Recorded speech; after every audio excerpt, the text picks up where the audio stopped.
Welcome to TGP speed news.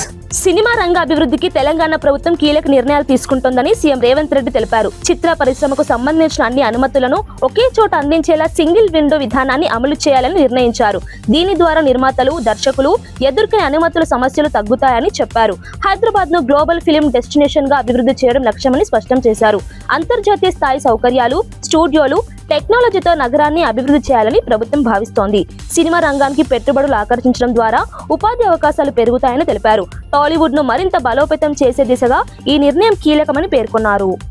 అభివృద్ధిని హైదరాబాద్ నగరము film ఇండస్ట్రీకి అందించడం జరిగింది.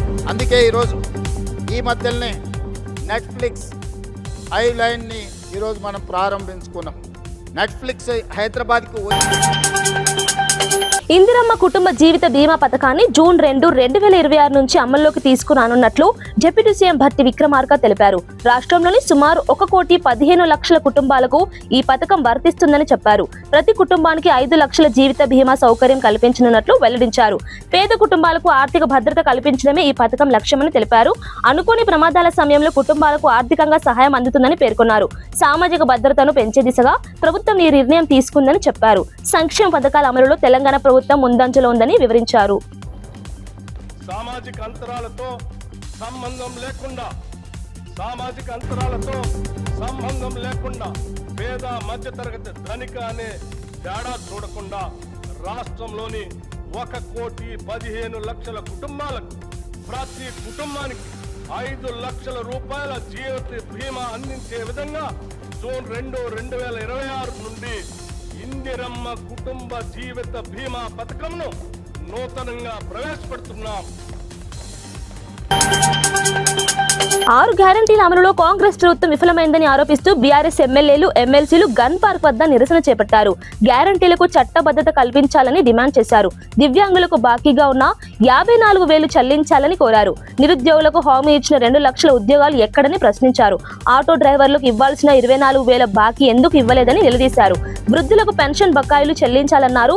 పేదింటి ఆడబిడ్డలకు తులం బంగారం హామీ ఏమైందని ప్రశ్నించారు. కాంగ్రెస్ ప్రభుత్వం ప్రజలను మోసం చేస్తుందని తీవ్ర విమర్శలు చేశారు. 6 గ్యారంటీలపై 6 గ్యారంటీలకు బడ్జెట్ లో వెంటనే 6 గ్యారంటీలకు బడ్జెట్ లో వెంటనే 100 రోజుల్లో 6 గ్యారంటీలను హామీలను 100 రోజులు ఎన్నికల సమయంలో ఇచ్చిన 6 గ్యారంటీలను కాంగ్రెస్ ప్రభుత్వం అమలు చేయడం లేదని కేటీఆర్ విమర్శించారు. 100 రోజుల్లో అమలు చేస్తామని బాండ్ పేపర్లు ఇచ్చి ఇప్పుడు మాట తప్పిందని అన్నారు.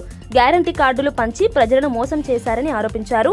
అన్ని వర్గాల ప్రజలను వంచిస్తున్నారని మండిపడ్డారు. ఇచ్చిన హామీలను నిలబెట్టుకోకపోతే ప్రభుత్వం నమ్మకం కోల్పోతుందని హెచ్చరించారు. అబద్ధాల ప్రచారం చేసి ప్రజలను తప్పుదారి పట్టిస్తున్నారని అన్నారు. ప్రజా సమస్యలపై ప్రభుత్వం దృష్టి పెట్టాలని సూచించారు.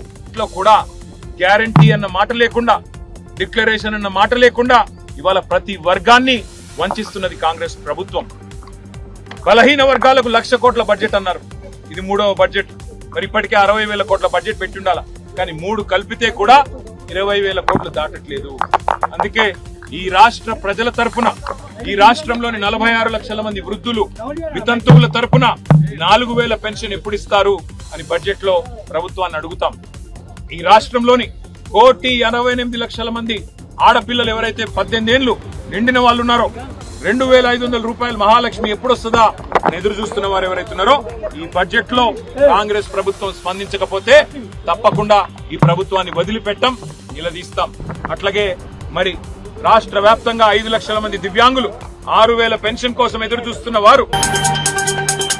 కేంద్ర నిధులను రాబట్టడంలో సీఎం చంద్రబాబు విఫలమయ్యారని వైసీపీ నేత కారుమూరు వెంకటరెడ్డి విమర్శించారు. ఈ ఆర్థిక సంవత్సరంలో రావాల్సిన నిధుల్లో కేవలం 45% మాత్రమే రాష్ట్రానికి వచ్చాయని తెలిపారు.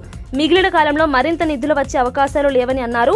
ఎన్డీఏ భాగస్వామిగా ఉన్నప్పటికీ రాష్ట్ర ప్రయోజనాలను సాధించడంలో ప్రభుత్వం వెనుకబడిందని విమర్శించారు. కేంద్రంతో సమన్వయం లోపించిందని ఆరోపించారు. రాష్ట్ర అభివృద్ధికి అవసరమైన నిధులు రాబట్టడం ప్రభుత్వ బాధ్యత అని పేర్కొన్నారు. ప్రజల ప్రయోజనాల కోసం మరింత కృషి చేయాలని సూచించారు. 4 కోట్లు రావాలైతే ఇప్పటికి 11 నెలలుగా వచ్చినాయి 14,737 కోట్లు. అంటే ఇంకొక నెల వేసుకుంటే ఇంకో 2,700 కోట్లు వస్తున్నాయి. మొత్తం 16,700 కోట్లు వస్తాయి. ఎంత రావాలి? 32,244 కోట్లు రావాలి. అంటే 50% కూడా రావట్లా.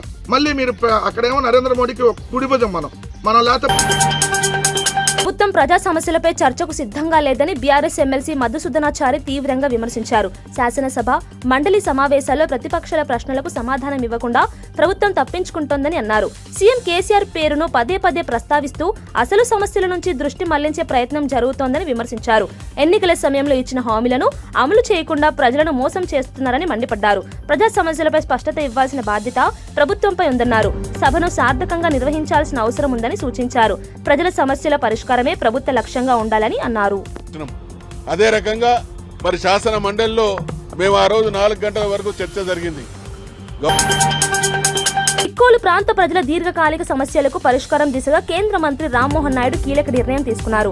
హరిచంద్రపురం, మందస, పాతపట్నం రైల్వే స్టేషన్లలో 3 రైళ్లకు హాల్ట్ సదుపాయం కల్పించేందుకు చర్యలు చేపట్టారు. ఈ నిర్ణయం వల్ల స్థానిక ప్రజలకు రవాణా సౌకర్యాలు మెరుగుపడనున్నాయి. విద్యార్థులు, ఉద్యోగులు, వ్యాపారులకు ఇది ఎంతో ఉపయోగకరంగా మారనుంది. ప్రాంతీయ అభివృద్ధికి ఈ నిర్ణయం తోడ్పడుతుందని తెలిపారు. మొన్న జనవరిలోనే నేను ఎంతో ప్రయత్నం చేస్తే ఒక 3 స్టాప్